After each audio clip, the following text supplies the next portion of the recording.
SSC CHSL 2020 tyre 2 का एक list आया। उस लिस्ट में टाइपिंग के लिए सिलेक्टेड बच्चों का लिस्ट था। जिन बच्चों का उस लिस्ट में नाम था उन्हें टाइपिंग का एग्ज़ाम देना था। मैंने इस लिस्ट में अपना नाम सर्च किया, मेरा भी नाम था। मैं बहुत खुश हुई कि अब मैं भी टाइपिंग दूंगी। चलो टाइपिंग का प्रिपरेशन स्टार्ट करते हैं। कुछ दिन के बाद टाइपिंग का डेट आया कि किस दिन टाइपिंग होनी है। 1 महीने बाद टाइपिंग का डेट था और मेरे पैरों तले ज़मीन खिसक गई, क्योंकि मैंने अभी तक टाइपिंग की बिल्कुल भी प्रैक्टिस नहीं की हुई थी। अब मुझे लगा अब 1 महीने में कैसे करूँगी, लेकिन फिर भी मेरा तो विल पावर बहुत स्ट्रॉन्ग है। मुझे लगा कि मैं तो कर ही लूँगी, तो मैंने स्टार्ट कर दिया। अब मैं आपको बताती हूँ कि 1 महीने बाद जो रिज़ल्ट आया उसमें मैंने टाइपिंग क्लियर कर ली थी। और ये कोई झूठी न्यूज़ नहीं है। जो मुझे जानते हैं वो जानते हैं कि मैंने किस तरीके से 1 महीने में टाइपिंग का एग्ज़ाम क्लियर किया है और वो मेरे लिए कितना हार्ड था। और मैं नहीं चाहती हूँ कि आपके लिए वो इतना हार्ड हो। इसलिए आज की वीडियो में मैं आप लोगों को बताने वाली हूँ कि 1 महीने में आप आसानी से कैसे टाइपिंग क्लियर कर सकते हैं। So without any further ado, let's get started. So hello everyone, welcome back to Bhavna's Wonderland. आज की वीडियो में हम सीखेंगे कि कैसे टाइपिंग की स्पीड को 35 वर्ड पर मिनट तक ले जाया जाए, और ये हम स्टेप बाय स्टेप सीखेंगे। सो स्टार्ट करते हैं स्टेप 1 से।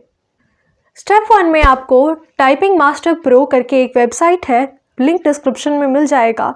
आपको उस वेबसाइट में जाना है। वो 7 डेज़ का फ्री ट्रायल देता है, उसके बाद आपको पे करने की ज़रूरत पड़ेगी। पर हमें पे नहीं करना है, हम 7 डे फ्री ट्रायल का पूरा लाभ उठाएंगे।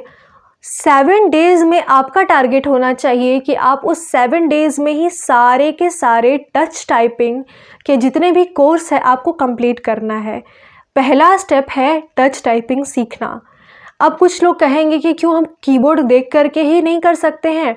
पहले मैं बता दूं, टच टाइपिंग का मतलब है कि बिना कीबोर्ड देखे स्क्रीन को देख करके टाइपिंग करना। हमें वो सीखना है और वो आपको 7 डेज़ में आप सीख सकते हैं। सीखना कोई बड़ी मुश्किल बात नहीं है, मुश्किल है उसको प्रैक्टिस में लाना, और वो बाद में होगा। पहले आप उसको सीख लीजिए 7 डेज़ में, और टारगेट रहना चाहिए कि 7 डेज़ में वो सारे चैप्टर्स कंप्लीट हो जाएं। और कोई बहुत बड़ी बात नहीं है, अगर आप पूरा दिन में आप अच्छा टाइम देंगे, उसको एक एक चैप्टर करके ख़त्म करेंगे तो हो जाएगा। एक दिन में 2 चैप्टर आराम से हो जाएगा। वैसे ही कुछ अराउंड 7 to 12 चैप्टर्स है। एक दिन में अगर आप दो करेंगे या एक दिन में 1 करेंगे, किसी दिन 2 कर लिया, तो भी आपका कंप्लीट हो जाएगा।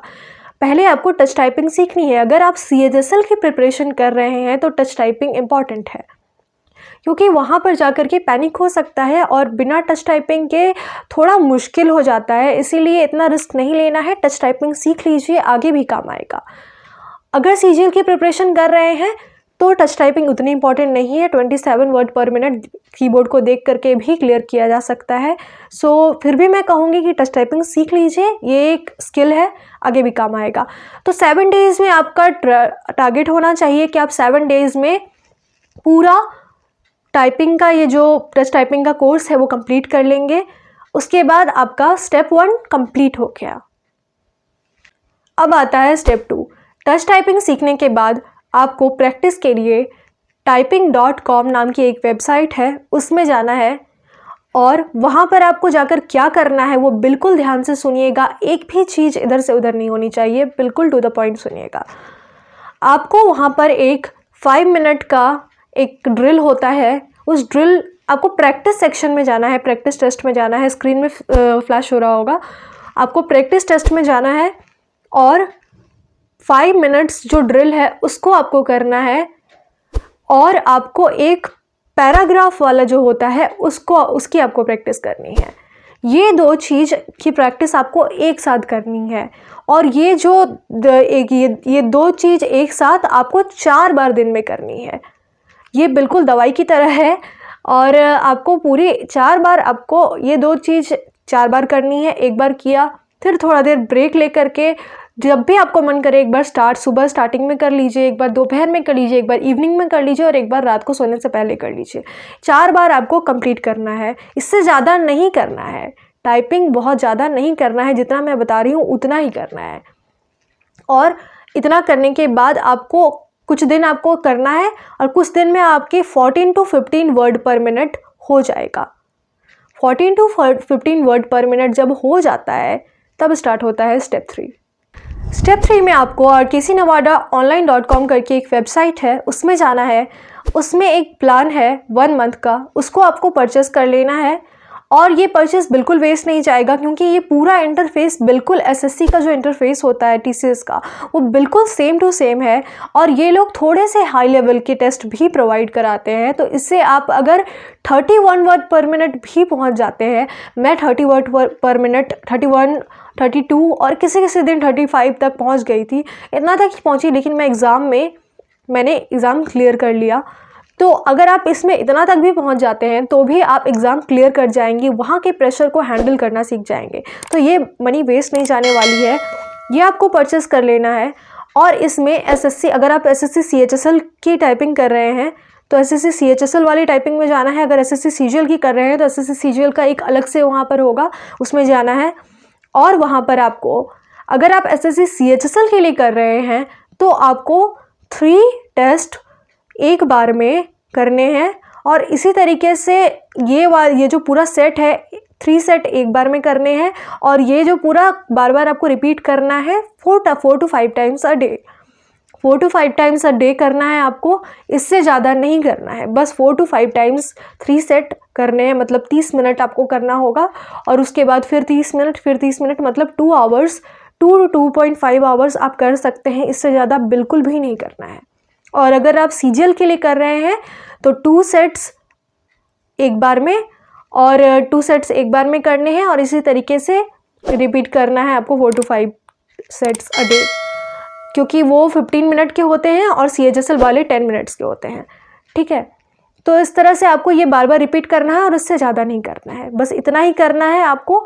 और कुछ दिन में आपका पूरा इम्प्रूव हो जाएगा और आप 30 वर्ड पर मिनट तक पहुँच जाएंगे। अब यहाँ पर एक प्रॉब्लम आ सकती है कि जब आप 25 या 22 से पार कीजिएगा, आपका टाइपिंग का जो होता है स्पीड स्टक कर जाएगी। ये प्रॉब्लम आती है, मेरे साथ भी आई थी और मैं बहुत फ्रस्ट्रेट हो गई थी। आपको फ्रस्ट्रेट इस टाइम नहीं होना है। आपको क्या करना है, इसी rkcnavada.com वेबसाइट पर आपको एक सेक्शन मिलेगा, स्टार्टिंग में जो मेन मेन्यू होता है वहीं पर आपको मिलेगा speed booster test. Speed booster test में आपको जाना है। उसमें जो एक होता है, एक लाइन दिया हुआ होता है, अभी मैं वो लाइन याद नहीं कर पा रही हूँ, स्क्रीन पे आपको दिख रहा होगा शायद वो लाइन आपको वहाँ पर वो दी हुई होगी। आपको बस क्या करना है, उसको टाइप करना है। आपको कोशिश करनी है 3 से 4 बार वो आपको एक दिन में टाइप करना है, और उससे आपका स्पीड इम्प्रूव हो जाएगा। क्योंकि उस लाइन में हर पूरे अल्फ़ाबेट्स, जितने भी अल्फ़ाबेट्स हैं सारे उसमें आते हैं। अगर आप टाइप करेंगे तो आपकी पूरी टच टाइपिंग में आपकी हाथ बैठ जाएगी। तो आपको वो टाइप करना है और फिर आपका स्पीड इम्प्रूव हो जाएगा। और थोड़ा पेशेंस रखना होगा, लेकिन आप अगर पेशेंस रखिएगा और ऐसा नहीं है कि इम्प्रूव नहीं हो रहा है तो बहुत ज़्यादा करने लगे, बहुत ज़्यादा टाइपिंग करने लगे, जितना मैंने बताया है उतना ही करना है। पेशेंस रखिए और आपका टाइपिंग 30 वर्ड पर मिनट, 35 वर्ड पर मिनट तक, 35 वर्ड पर मिनट तक आपका ज़रूर पहुंच जाएगा। 31 भी अगर आपका पहुंच रहा है तो आप एग्ज़ाम क्लियर कर जाएंगे। बिलीव मी, मेरा उतना तक ही अटका हुआ था, लेकिन मेरा अगर क्लियर हुआ तो आपका भी क्लियर हो जाएगा। सो इतना पेशेंस रखना है और you will just reach 35 word पर मिनट। अब आती है कुछ टिप्स जो आपको फॉलो करने हैं अपनी टाइपिंग इम्प्रूव करने के लिए और एग्ज़ाम में बहुत अच्छा परफॉर्म करने के लिए। टिप नंबर 1, अपने आसपास के लोगों से ये पता कर लीजिए कि आपका कौन सा कीबोर्ड एग्ज़ाम हॉल में रहता है, और कोशिश कीजिए कि मार्केट से वो सेम कीबोर्ड उठा लाए और उस पर प्रैक्टिस करनी है। अगर आपको सेम कीबोर्ड नहीं मिल पाता है या आपको पता नहीं चलता है कि आपका सेंटर में कौन सा कीबोर्ड रहता है, तो आपको क्या करना है, एसर और डेल का कीबोर्ड परचेस कर लेना है। इन दोनों कीबोर्ड पर आपको प्रैक्टिस करनी है। एसर का हार्ड कीबोर्ड होता है, जो हार्ड वाला होता है वही लेना है, एसर का सॉफ्ट वाला नहीं लेना है। और डेल बिल्कुल अच्छा कीबोर्ड है, इसमें आप करोगे तो आपको, मतलब ये सॉफ्ट कीबोर्ड होता है, इसमें उतना हार्ड नहीं होता है आपको टाइपिंग करना, और एसर में थोड़ा सा हार्ड पड़ता है। तो आपको दोनों तरीके की प्रैक्टिस हो जाएगी और एग्ज़ाम में अगर किसी तरीके का भी कीबोर्ड आता है तो आपको कोई प्रॉब्लम नहीं होने वाली है। टिप नंबर 2, अगर आपका टाइपिंग का स्पीड नहीं बढ़ रहा है तो आपको पेशेंस रखना है और ज़्यादा देर टाइपिंग नहीं करनी है। ये गलती अक्सर लोग करते हैं, जिससे कि पता नहीं मुझे क्या क्या प्रॉब्लम हुई थी, मेरे बिल्कुल हाथ सुन्न पड़ जाते थे, मैं इतना ज़्यादा टाइपिंग करने लगती थी। इसीलिए इतना टाइपिंग नहीं करना है, टाइपिंग करने से इम्प्रूव नहीं होता है। ज़्यादा टाइपिंग अगर आप कीजिएगा तो आपका टाइपिंग स्पीड इम्प्रूव नहीं होगा, वो और ज़्यादा बेकार हो जाएगा, और ज़्यादा गलतियाँ होंगी और आपका मेंटल स्टेट और बिगड़ेगा। इसीलिए आपको जितना मैंने बताया है, जितना एग्जैक्ट नंबर बताया है उतना ही करना है, इससे ज़्यादा नहीं करना है। ये हो गया दूसरा पॉइंट। टिप नंबर 3, आपको मेडिटेशन करनी है इस पूरे 1 महीने के दौरान। मेडिटेशन करने से आपका मेंटल बैलेंस बना रहेगा, और ये जो 1 महीने में आपका जो टाइपिंग का प्रोसेस होता है ये बहुत ही ज़्यादा एग्जॉस्टिंग हो जाता है, तो इसमें आपको मेंटल बैलेंस बनाना भी उतना ही इम्पॉर्टेंट होता है। ये बेतुका लग रहा होगा लेकिन इसमें उतनी ही सेंस है जितनी कि बाकी पॉइंट्स में थी। तो मेरी बात मान करके मेडिटेशन करना स्टार्ट कर दीजिएगा पूरे 1 महीने में, और you will see the results. So ये सारे पॉइंट्स एंड टिप्स जितने भी मैंने बताए हैं, इन सबको ध्यान में रखते हुए प्रिपरेशन स्टार्ट कर दीजिए। The earlier you start the better it is. So preparation start कर दीजिए, और आपको कोई टेंशन नहीं लेनी है, आपका टाइपिंग क्लियर हो जाएगा। ये कोई भी अगर आपको कहता है कि 1 महीने में नहीं हो सकता, बिल्कुल मत सुनिए उनकी बातें। मुझे भी बहुत लोगों ने कहा था, इसलिए मैं बहुत फ्रस्ट्रेट हो गई थी कि 1 महीने में नहीं हो सकता, तुम्हें पहले से स्टार्ट करना था। तो ये जो वो लोग कहते हैं तो मुझे पता है कितना बुरा लगता है, और आपको लगता है कि नहीं हो पाएगा, नहीं हो पाएगा, लेकिन इंसान के लिए कुछ भी इम्पॉसिबल नहीं है। अगर 15 दिन में भी कोई टाइपिंग क्लियर करेगा, और आपने सुना कि इसने 15 दिन प्रैक्टिस करके टाइपिंग क्लियर की, तो वो भी कोई बहुत बड़ी बात नहीं है, क्योंकि इंसान के लिए कुछ भी असंभव नहीं है। एक इंसान का विल पावर जो होता है उसके आगे कुछ भी इम्पॉसिबल नहीं है। अगर आप टाइपिंग कर सकते हैं, अगर आपने सोच लिया कि मैं 1 महीने में टाइपिंग क्लियर करूँगी या करूँगा, तो आप डेफिनेटली करोगे, चाहे आपको कोई कुछ बोले चाहे ना बोले। अगर कोई ऐसा बोलता है उससे दूरी बना लीजिए, कीजिए प्रैक्टिस, अपने दिमाग में रखिए कि मुझे क्लियर करना है, मैं मेहनत करूँगी और मैं क्लियर करके ही रहूँगी, तो आपको कोई नहीं रोक सकता है। इसीलिए अपना विल पावर स्ट्रॉन्ग कीजिए, और जितना मैंने पॉइंट्स बताया है उन सारे पॉइंट्स पे लग जाइए, और you will definitely clear the exam. So best of luck, typing कीजिए and you will definitely succeed. मैं मिलती हूँ आप लोगों से नेक्स्ट वीडियो में। Till then bye bye.